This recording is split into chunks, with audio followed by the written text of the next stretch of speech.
Всем привет! Меня зовут Дима, и сегодня я расскажу, как настроить выгрузку новых контактов из BotHelp в виде новых писем на необходимую вам почту. Это нужно, чтобы в автоматическом режиме передавать новые контакты из BotHelp в другие системы. Например, вы сможете производить рассылки клиентам, которые написали вам через бот, или отправлять уведомления о появлении новых контактов на вашу почту. А теперь давайте перейдем к настройке. Для начала необходимо создать новую связь. Далее необходимо выбрать систему источника данных BotHelp. На этом этапе необходимо указать действие. Выбираем «Получить данные». Далее необходимо подключить ваш аккаунт BotHelp к сервису Apex Drive. Для этого создадим виртуальный аккаунт BotHelp. В этом окне вы можете дать ему название или просто кликнуть «Сохранить».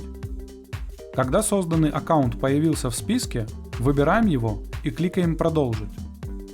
На этом этапе вы видите URL для приема данных. Именно на эту ссылку будут приходить новые контакты из BotHelp. Для того, чтобы продолжить настройку, необходимо скопировать ссылку и перейти в личный кабинет BotHelp. Вам необходимо перейти в вашу воронку общения с ботом и в конце переписки добавить новое действие.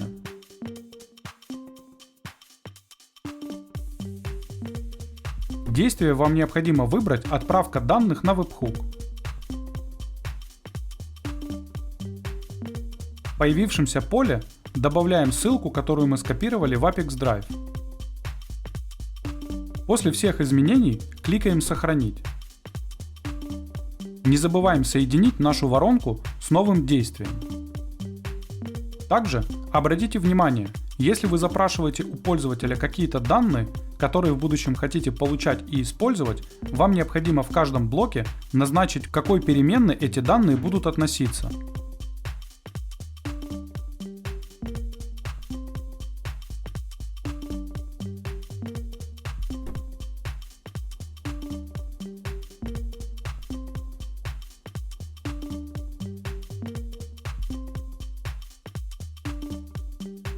После того, как вы произвели все настройки, необходимо сгенерировать новые тестовые данные, например, путем общения с вашим ботом.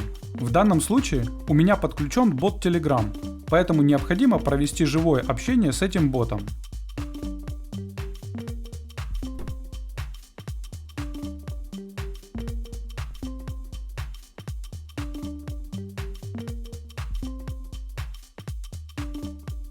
После того, как вы закончили общение с ботом, возвращаемся в сервис Apex Drive и продолжаем настройку. На этом этапе вы можете настроить фильтр данных. В данном случае в этом необходимости нет, поэтому просто кликаем «Продолжить». Теперь вы видите данные, которые мы только что сгенерировали. Если на этом этапе данных нет, попробуйте выполнить действия, которые были описаны ранее. Если вас все устраивает, кликаем «Далее». На этом настройка источника данных BotHelp успешно завершена. Теперь необходимо перейти к настройке приема данных. В качестве системы приема данных выбираем Gmail.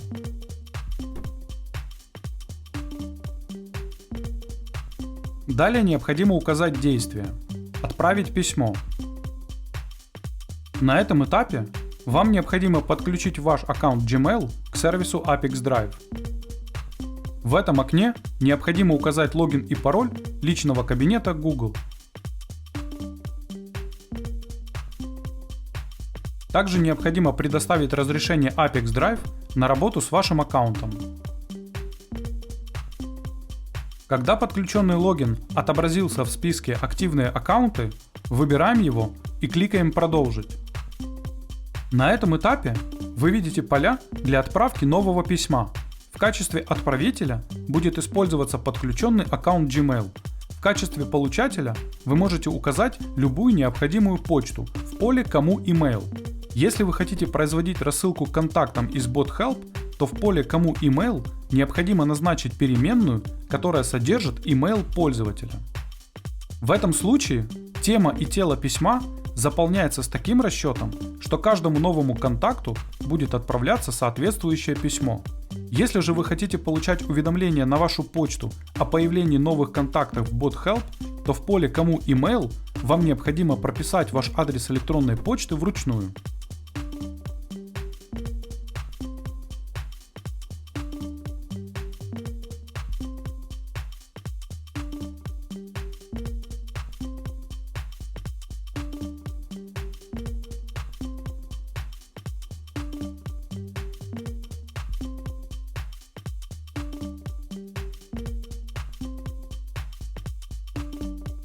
Для того, чтобы перейти на следующую строку, используйте Enter.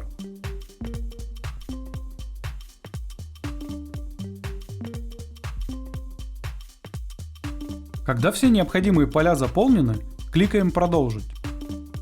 На этом этапе вы видите пример данных, которые будут отправляться на указанную почту при каждом новом контакте из Bot Help. Если вас что-то не устраивает, кликните «Редактировать» и вернитесь на шаг назад. Для того, чтобы проверить корректность настройки, кликаем «Отправить тестовые данные в Gmail». После успешной отправки переходим на указанную почту и проверяем результат. Если вас все устраивает, возвращаемся в сервис Apex Drive и продолжаем настройку. На этом настройка приема данных Gmail успешно завершена. Теперь необходимо включить автообновление и выбрать интервал срабатывания связи, например, 1 раз в 5 минут. На этом все. Желаю вам успешных настроек интеграции и удачи!